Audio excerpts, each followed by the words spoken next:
ایک دن ملکہ مکھی اپنی ساتھی شہد کی مکھیوں کے ساتھ جنگل میں رہنے آئی۔ اس نے وہاں ایک پیپل کا درخت دیکھا اور اسے اپنا چھتا بنانے کے لیے منتخب کیا۔ اس نے پیپل کے درخت سے کہا، او پیپل کے درخت، ہم اس جنگل میں نئے ہیں، برائے کرم ہمیں ایک شاخ کے نیچے چھتا بنانے کی اجازت دے کر ہماری مدد کریں۔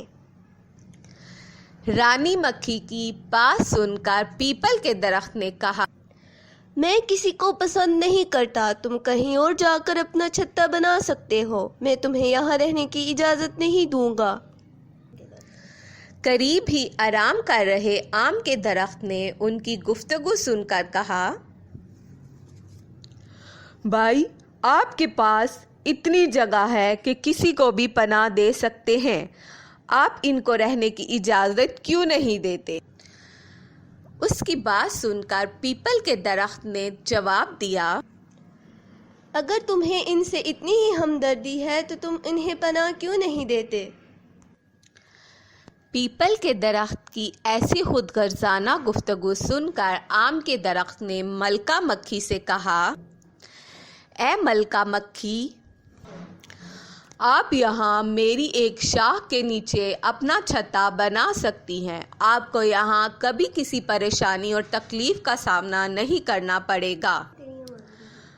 ملکہ اور اس کی ساتھی شہد کی مکھیوں نے آم کے درخت کا شکریہ ادا کیا اور وہاں اپنا چھتا بنایا۔ ایک دن جنگل میں دو بڑھئی لکڑیاں کاٹنے کے لیے آئے۔ وہ آم کے درخت کے پاس رک گئے اور ایک بڑھئی نے کہا، ارے واہ، اس کی لکڑی کتنی قیمتی لگ رہی ہے، اگر ہم اسے بازار میں بیچنے میں کامیاب ہو گئے تو ہمیں عام قیمت سے دگنا ملے گا۔ تاہم اس کے ساتھی بڑھئی نے شہد کے چھتے کو دیکھا۔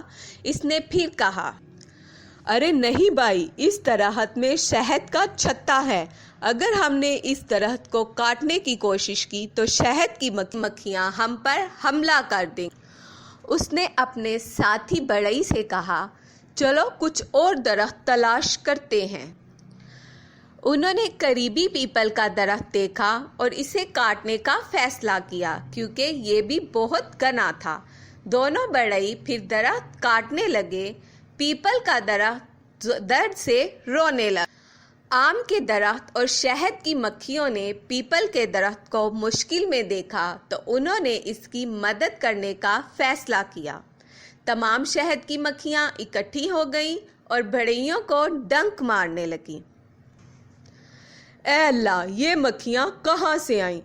ایک بڑھئی نے کہا، ہمیں یہاں سے فوراً بھاگ جانا چاہیے ورنہ ہماری جان خطرے میں پڑ جائے گی۔ دوسرے بڑھئی نے کہا، اور یوں دونوں بڑھئی اپنی جان بچانے کے لیے جتنی تیزی سے ہو سکتا تھا جنگل سے بھاگ نکلے۔